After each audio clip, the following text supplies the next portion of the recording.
All right, we are back. We got the concept checks done. Let's look at example A real quick. Example A is to the fifth degree. So it's a monomial to the fifth degree. We have y to the fifth.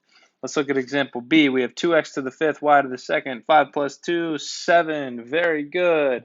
And example C, we have 7x to the 0. X to the 0 is 1. Anything to the 0 power is 1. Good. I'm glad we remember that from our exponents lesson. And then example D.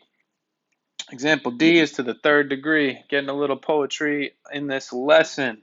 Example D, 2 plus 1 is 3. We have a third degree monomial, so hopefully you have all those examples done. Now, classifying polynomials. Let's move on to polynomials. So again, think poly. If we scroll back up in our notes, we were looking at polynomials. So poly is many. Poly is actually just means multiple.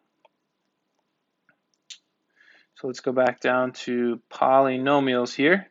So we're classifying polynomials. You should be able to follow along. Now, if we look at example 1, negative 2 plus 7x. A couple things here. Let's look at the rules. 1, we always want the constant at the end. 2, we want to combine like terms. And 3, we want the highest to lowest degree. So we want to always go from left to right, highest to lowest degree. Remember, the degree focuses on the exponent. So look at example A.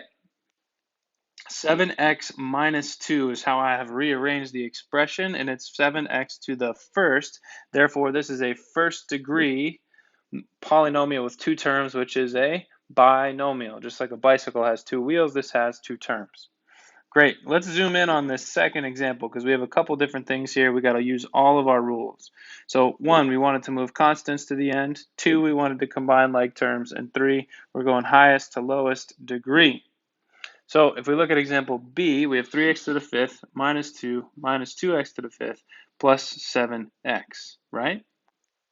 So let's first look to combine like terms. So 3x to the fifth minus 2x to the fifth just gives us x to the fifth, or 1x to the fifth.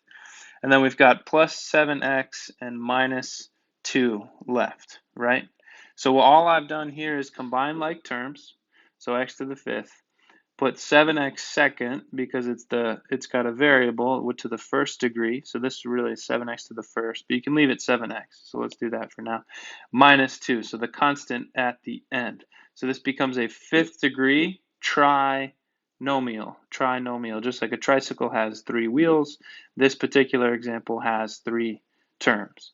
So go ahead and do the concept checks in your notes. I will do the first example just so you all are familiar with it. So actually, I'll do example A and example C, and then you've got B, D, E, and F. So 8x squared plus 3 minus 9x to the fourth.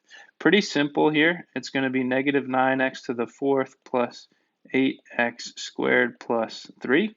So all I'm doing is rearranging the terms so that they go from highest degree to lowest, and this is a fourth degree